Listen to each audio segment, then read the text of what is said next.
What's up, Taiwan? Good evening. I'm Leslie Liao with 10 minutes of news from here in Taiwan and around the world. President Tsai Ing-wen has announced 4 new pandemic prevention strategies as Taiwan shifts to living with COVID-19. Yu Jinghuang has more. President Tsai Ing-wen visited the Centers for Disease Control on Tuesday as new COVID-19 prevention measures took effect in Taiwan. She warned that the worst is yet to come in the country's biggest outbreak yet of COVID-19. Tuesday saw 6,295 new cases. 我们目前的疫情还没有达到高峰，本土的疫情将会持续的升温，每天新增的确诊数也将持续的增加。那很多人可能会觉得病毒好像离自己越来越近，但我是要告诉大家，到目前为止，这波本土的疫情从年初到今天，确诊者有99.68%左右是轻症或者是无症状。Tsai also announced 4 new pandemic strategies that she says will ensure a functioning economy. Hospitals will now only take in high-risk patients and people with severe symptoms. Taiwan is also shifting to more rapid testing. Tsai says the government has ordered 30 million rapid tests from local manufacturers, with 20 million arriving by mid-May. They're also buying rapid tests from overseas. As for contact tracing, Tsai says the process has been simplified. Only close contacts of people who test positive will have to isolate. As for the 4th measure, it's something that health officials have been calling for months: to get everyone vaccinated. Alex Chen, Yu Jinghuang, and Andrew Ryan for TaiwanPlus. U.S. Defense Secretary Lloyd Austin says that Ukraine can win its fight against Russia, which has now entered the 3rd month. Ukraine clearly believes that it can win, and so does everyone here. Austin's comments came after a trip to Ukraine. He was speaking at the United States' Ramstein Air Base in Germany on Tuesday. The U.S. was hosting the Ukraine Defense Consultative Group. Military experts from more than 40 countries attended, including German Defense Minister Christine Lambrecht. At the event, Austin also reaffirmed the United States' full support for Ukraine and called Russia's invasion, quote, baseless, reckless, and lawless. He said that the reason for the conference was to show support and strengthen what he called the arsenal of the Ukrainian democracy. Russia's Foreign Minister Sergei Lavrov says the possibility of nuclear war is real. He was speaking as Russia's invasion of Ukraine enters its 3rd month. In an interview with Russian state television, Lavrov also said that by supplying arms to Ukraine, NATO is engaging in a proxy war with Moscow. James Chater reports. This is what remains of Mariupol's Azovstal steelworks, where remaining Ukrainian soldiers hold out against Russian forces. On the quiet streets nearby, residents of the besieged Ukrainian port city try to make sense of the destruction. Все потеряли. Что нажито было за всю жизнь, все потеряли. А так вот, теперь мы не знаем, что делать и как, с чего начинать. As Moscow's invasion of Ukraine enters its 3rd month, Russia's Foreign Minister Sergei Lavrov has said the threat of nuclear war is real.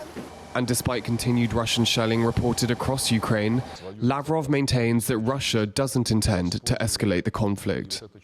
Вся 5 постоянных членов Совета Безопасности ООН в привязке к планируемому началу обзорной конференции договора о нераспространении ядерного оружия сделала заявление такого же содержания. Все 5 лидеров подписались под констатацией недопустимости ядерной войны.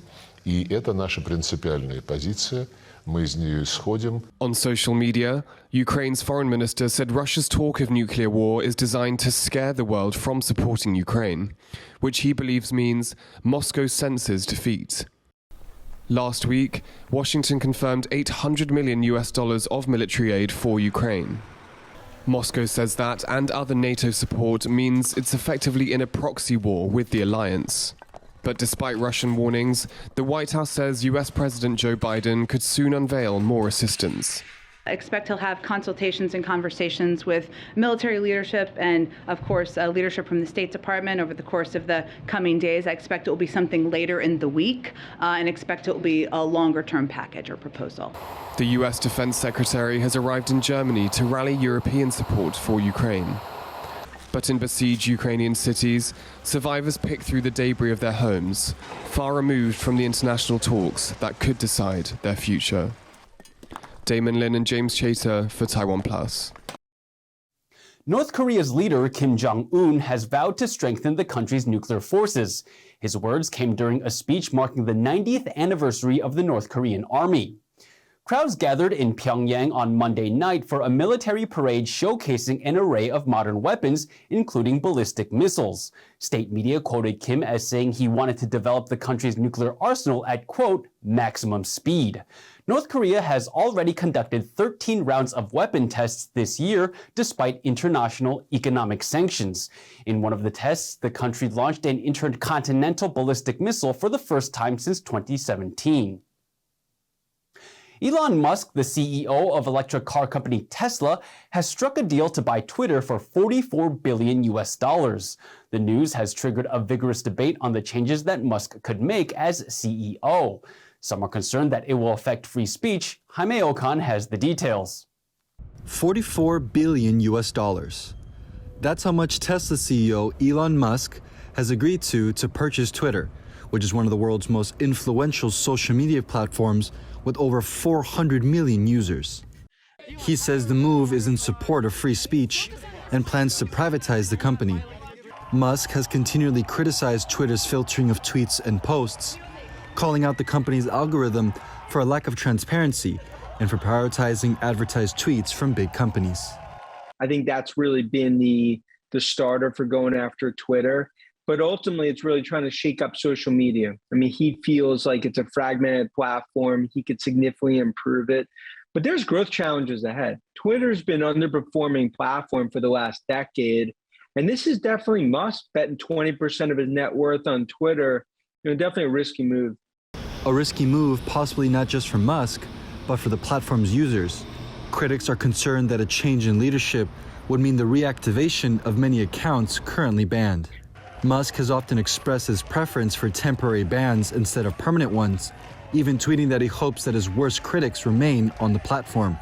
Based on his public behavior in the past, that his concept of freedom of speech is a very limited concept of freedom of speech for people who are already in positions of power.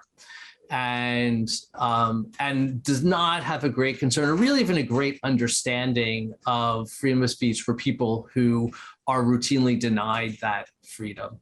Regardless of who is in charge, U.S. officials maintain that responsibility must be shared between Twitter and its users. The president has long been concerned about the power of large social media platforms, the power they have over our everyday lives, has long argued that tech platforms must be held accountable for the harms they cause. Musk has promised to hunt down fake accounts and verify all humans on Twitter.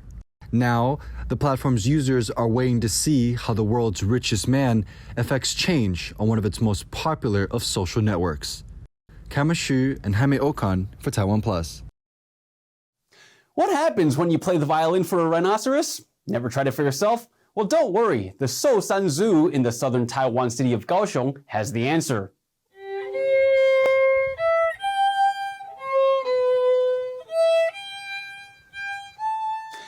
Have a look at this sixth grader, identified only by her last name, Wang.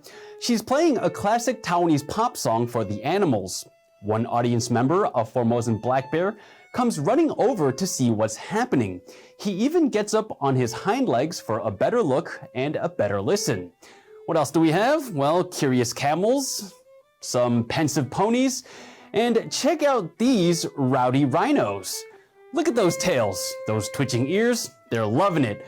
But don't bring your violin to the Kaohsiung Zoo. This young musician was given special permission to play for the animals while the zoo is closed for renovations. Thank you for watching What's Up Taiwan. Remember to download the TaiwanPlus app for more stories from Taiwan and around the world. Finally today, we leave you with images of the fireworks festival in Ma Gong Island, which is the biggest island of Penghu Archipelago in the west of Taiwan. I'm Leslie Liao. Take care and see you next time.